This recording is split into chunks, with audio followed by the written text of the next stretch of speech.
2024년 새해가 시작되었습니다. 우리는 2023년에 묵은 해를 뒤로하고 2024년에 새로운 해를 맞이하게 되었습니다. 2024년 새해에는 사랑하는 우리 성도들이 모두 성령으로 충만하고 건강하고 또 범사에 형통하기를 주님의 이름으로 축원합니다. 2024년 새해에 우리가 꼭 해야 할 일이 있습니다. 그것은 2023년을 완전히 떠나보내는 것입니다. 그래야만 2024년이 진정으로 새로운 새해가 될 수 있습니다. 이사야 43장 18절로 19절 말씀입니다. 다 함께 읽겠습니다. 너희는 이전 일을 기억하지 말며 옛날 일을 생각하지 말라. 보라, 내가 새 일을 행하리니 이제 나타날 것이라. 하나님은 우리에게 이전 일은 기억하지도 말고 옛날 일도 생각하지도 말라고 하십니다. 왜냐하면 하나님께서 새 일을 행하시기 때문입니다. 하나님이 우리에게 새 일을 행하려고 하시는데 우리는 이전 일을 기억하고 옛날 일을 생각하면서 과거에 발목이 잡혀 있다면 어찌 되겠습니까? 하나님이 새 일을 행하셔도 우리의 삶에 그 새 일이 나타나지 않을 것입니다. 왜? 우리는 여전히 새해가 아닌 묵은해, 헌해, 미래가 아닌 과거를 살고 있기 때문입니다. 여러분, 2023년에 겪었던 어려움, 고난, 실패, 상처, 그리고 분노까지도 다 지나갔습니다. 모두가 이전 일이 되었고 옛날 일이 되었습니다. 그 일들을 기억도 하지 마시고 생각도 하지 마십시오. 기억하고 생각하면 그저 무거운 짐처럼 힘들고 아프고 화가 날 뿐입니다. 그 대신 우리에게 2024년 새해를 주시고 우리를 위해 새 일을 행하시는 하나님을 바라보십시오. 하나님이 행하시는 새 일을 기대하십시오. 그때 우리의 2024년은 2023년으로부터 자유한 새해, 밝고 희망찬 새해, 하나님의 새 일이 나타나는 새해가 될 줄로 믿습니다. 저는 여러분들의 2024년이 하나님의 새 일로 가득한 새해가 되기를 진심으로 원합니다. 2024년 새해 하나님께서 우리에게 주시는 첫 번째 메시지는 하나님의 말씀이 점점 왕성하여입니다. 하나님의 말씀이 점점 왕성하여.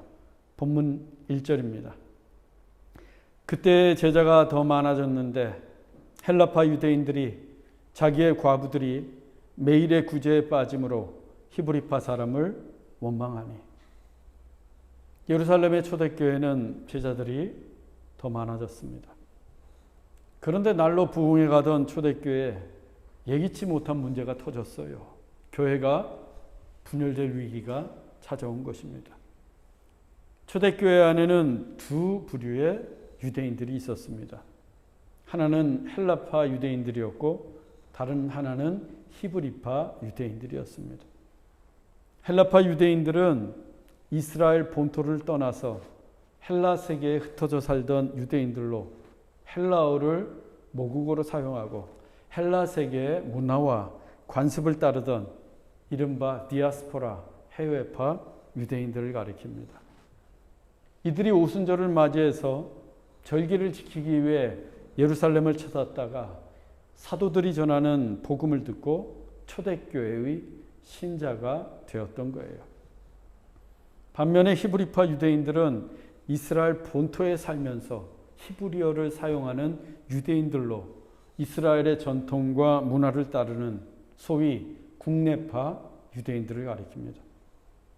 이 초대교회 구성원들의 비율로만 보면 국내파인 히브리파 유대인들의 수가 헬라파 유대인들에 비해 월등히 많았습니다.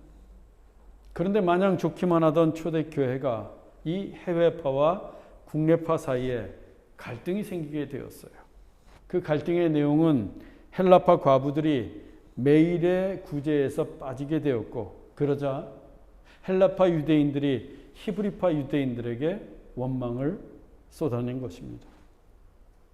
당시 초대교회는 주간 위클리 구제와 매일 데일리 구제가 있었습니다. 이 주간 구제는 일주일에 14끼의 식사를 한 번에 제공해 주는 구제였다고 합니다. 그 주간 구제의 대상은 주로 예루살렘에 거주하던 가난한 성도들이었던 히브리파 유대인들이었어요. 국내파 유대인들이었습니다.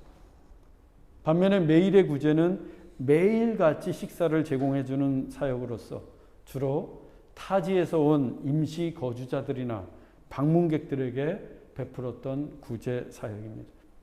이 매일 구제 사역의 대상은 주로 헬라파 유대인들이었습니다. 그런데 유대 사회에서 여성은 직업을 가질 수가 없었습니다. 그래서 경제력이 없었어요. 따라서 남편이 없는 과부는 매일의 구제가 없이는 살기가 어려웠어요. 그런데 임시 거주자였던 헬라파 과부들이 그 매일의 구제에서 제외되었던 거예요. 이것은 헬라파 과부들의 생존을 위협하는 매우 심각한 문제였습니다. 헬라파 유대인들이 원망을 한 것을 보면 그저 한두 번 구제에서 빠진 것이 아니라 거의 상습적으로 제외된 듯합니다. 이 때문에 자칫 초대교회가 두 동강이 날 수도 있는 심각한 위기 상황을 초래하게 되었습니다. 그때 사도들이 교회의 조직을 구성하게 됩니다. 본문 2절로 3절입니다. 12사도가 모든 제자를 불러 이르되 우리가 하나님의 말씀을 제쳐놓고 접대를 일삼는 것이 마땅하지 아니하니 형제들아 너희 가운데 성령과 지혜가 충만하여 칭찬받는 사람 7을 택하라. 우리가 이 일을 그들에게 맡기고. 사도들이 온 성도들을 모았어요. 그들은 먼저 자기들의 실수를 인정했습니다. 우리가 하나님의 말씀을 제쳐놓고 접대를 일삼는 것이 마땅하지 아니하니. 이 본문에서 접대라는 단어가 식사를 제공해 주던 구제 사역을 뜻합니다. 그동안 이 같은 구제 사역들도 사도들이 직접 챙겼던 거예요. 앞치마를 두르고 밥주걱을 들고 음식을 퍼주는 매일의 구제 사역을 12사도들이 직접 담당했던 것입니다. 그러니 사도들이 얼마나 바빴겠어요. 예배도 인도해야 되죠. 성경도 가르쳐야 되죠. 설교도 전해야 되죠. 전도도 해야 되죠. 신방도 다녀야 되는데 이 매일의 구제 사역도 행해야 했습니다. 사도들은 정말 쉴 틈이 없었어요. 그러다 보니 사도들이 그 매일의 구제 사역에서 세심하게 신경 쓰고 돌볼 여력이 없었습니다. 눈에 익숙하고 평소 보아왔던 친분이 많았던 히브리파 유대인들에게 자연스럽게 먼저 그들을 챙겼고 헬라파 유대인들은 뜻하지 않게 빠뜨리게 되었던 겁니다.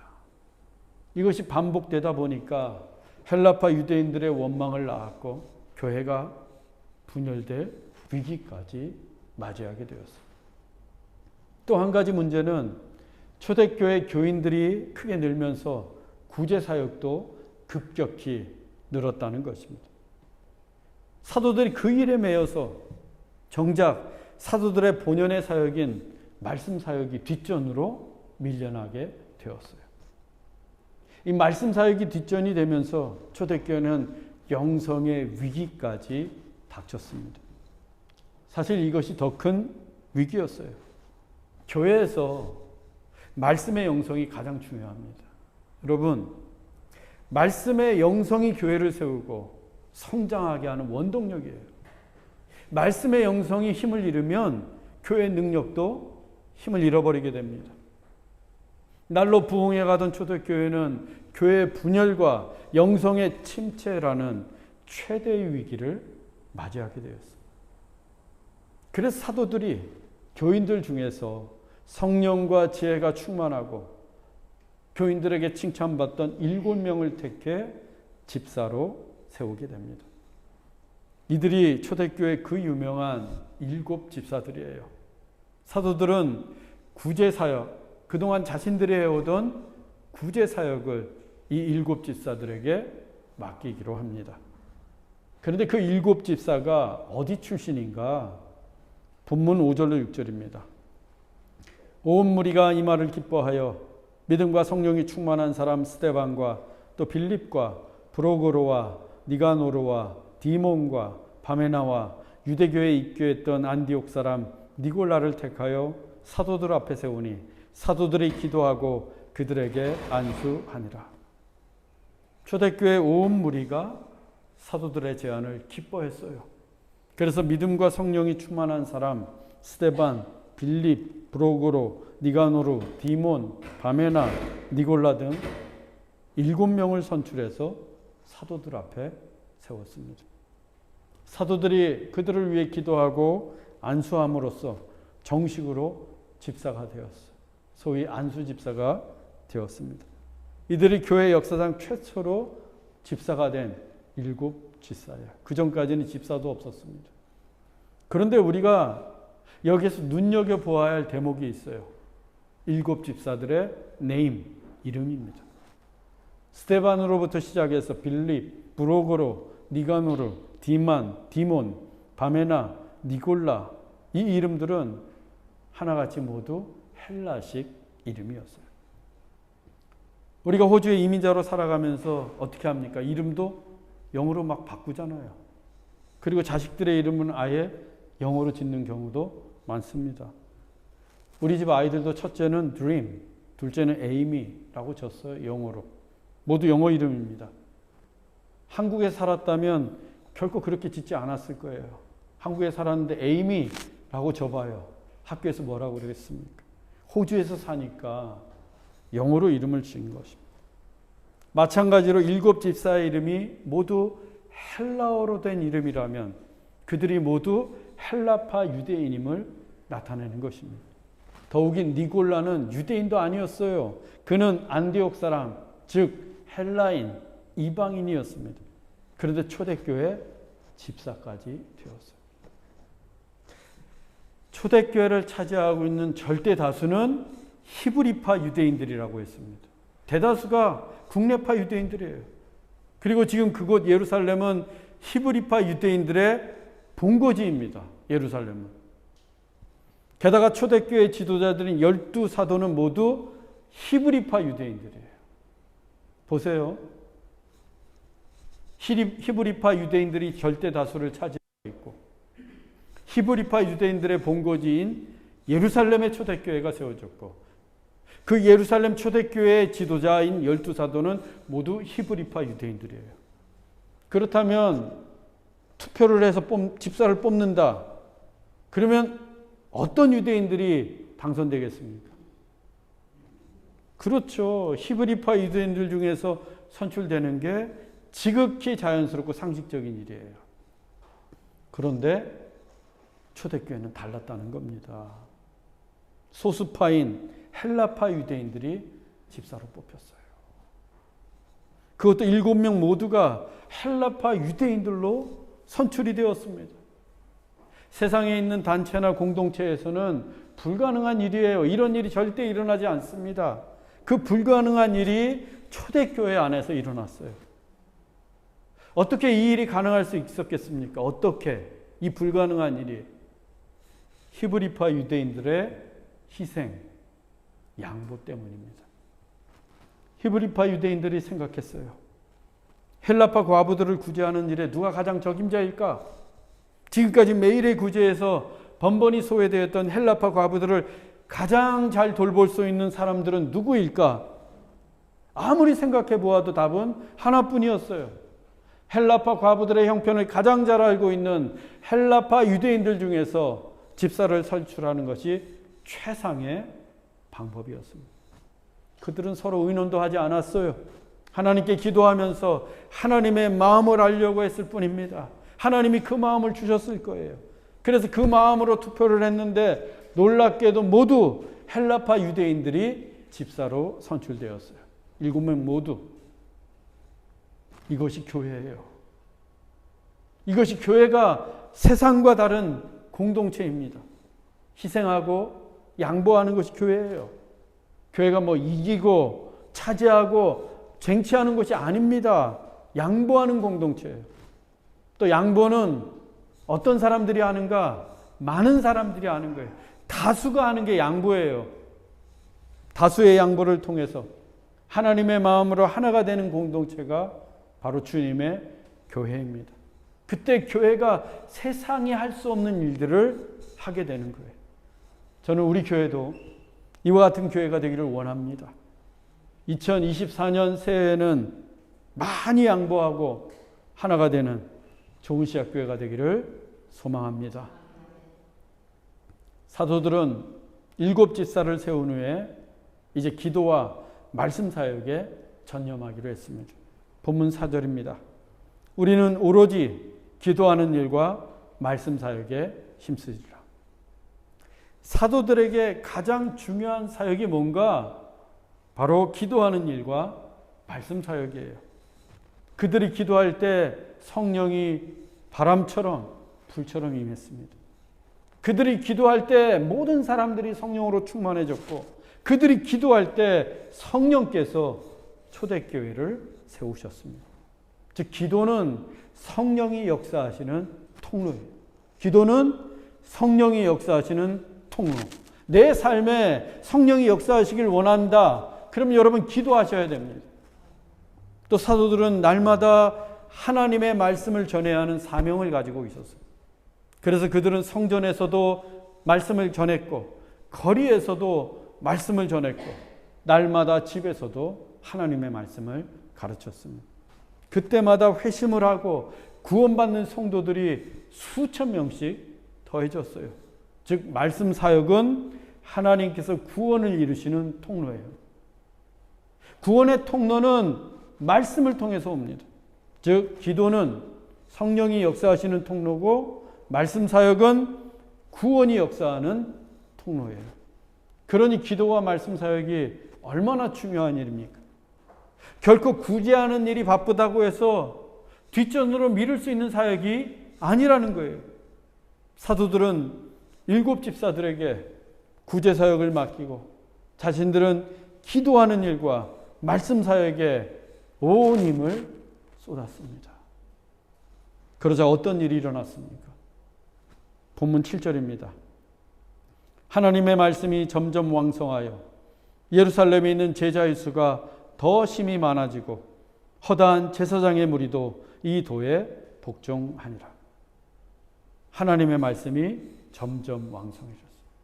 사도들이 기도하고 말씀 전하는 사역에 전무하니까 하나님의 말씀이 점점 왕성해졌어요. 왕성해졌다고 하는 것은 더 많이 퍼져나갔다는 거예요. 교회 안에도, 그리고 교회 밖에도 하나님의 말씀이 점점 왕성해졌습니다. 하나님의 말씀이 점점 더 많이 퍼져나갔어요. 그랬더니 예루살렘에 있는 제자의 수가 더 심히 많아졌어요. 당연한 일이에요. 복음을 들었는데, 더 많은 사람들이 복음을 들었는데, 말씀이 퍼지면 퍼질수록 그리스도를 믿는 사람들이 늘어갈 수밖에 없습니다. 심지어는 허다한 제사장의 무리들도 그 말씀을 듣고 복종하게 되었어요. 교회가 영적으로 침체되는 가장 빠른 길이 뭔가? 예배 시간과 설교 횟수 줄이는 겁니다. 그리고 순모임, 성경 공부 없애는 거예요. 그러면 교회는 저절로 영적 침체에 빠져요. 누가 시키지 않고 내버려둬도 빠집니다. 개인적으로도 마찬가지예요. 신앙이 침체되는 때는 설교를 듣지 않고 성경 공부, 말씀 생활 게으를 때예요. 아모스 8장 11절 말씀입니다. 내가 기근을 땅에 보내리니 양식이 없어 주림이 아니며 물이 없어 가람이 아니요 여호와의 말씀을 듣지 못한 기갈이라. 영적인 기근은 하나님의 말씀을 듣지 못해서 오는 거예요. 내 영혼에 하나님의 말씀이 없다면 내 삶에 하나님도 없는 거예요. If there is no word of God in my soul, there is no God in my life. 내 삶에 하나님이 없다면 나는 아무것도 아닙니다. Without God in my life, I'm nothing. 왜? 하나님의 말씀은 곧 하나님이시고 하나님은 우리의 전부이시기 때문입니다. Because the word of God is God and God is our everything. 여러분의 신앙생활을 한번 되돌아보세요. 언제 가장 은혜가 충만했습니까? 언제? 여러분의 영혼에 하나님의 말씀이 왕성할 때 아니었어요? 목마른 사슴이 신의 물을 찾듯 하나님의 말씀에 갈급해하고 하나님의 말씀을 읽고 묵상하고 말씀 공부에 열심을 낼 때였습니다. 그렇게 하나님의 말씀이 우리의 삶에 왕성하게 될 때 하나님의 은혜도 충만해지는 거예요. 교회 부흥도 그렇게 하나님의 말씀이 점점 왕성해질 때 시작이 됩니다. 하나님의 말씀이 점점 왕성하여 이 말씀이 올해 첫 번째 메시지이자 2024년 우리 교회 표어입니다. 즉 우리 교회가 2024년 한 해 동안 목표로 삼고 살아내야 할 메시지가 하나님의 말씀이 점점 왕성하여예요. 이를 위해 교회가 말씀 사역에 집중할 겁니다. 목사인 저도 더욱더 뜨겁게 말씀을 전하고 성경을 가르칠 거예요. 순모임도 월 2회 이상으로 늘리고 GBS 성경대학도 지속할 겁니다. 성경의 순례길, 성경 필사, 성경 통독, 성경 암송도 할 거예요. 그리고 주중에 성경 공부도 열 예정입니다. 이를 위해서 교육관도 마련하고자 합니다. 여러분들도 하나님의 말씀이 왕성하도록 정말 열심히 참여하세요. 주일 예배는 물론이고 금요 마가의 다락방에도 열심을 내시기 바랍니다. 그리고 순모임, 성경 공부, 성경대화, 성경 통독, 성경 암송도 열심히 해보세요.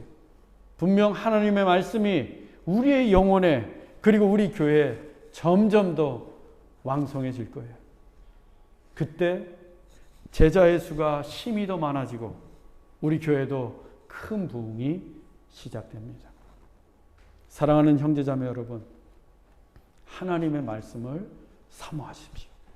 하나님의 말씀을 갈망하십시오. 설교를 듣고 날마다 성경을 읽고 말씀을 공부하는 일에 열심을 내십시오. 그때 우리 안에 하나님의 말씀이 점점 왕성해질 것입니다. 그래야 제자의 수가 힘이 많아지고 교회도 크게 부흥하기를 주 예수 그리스도의 이름으로 축원합니다.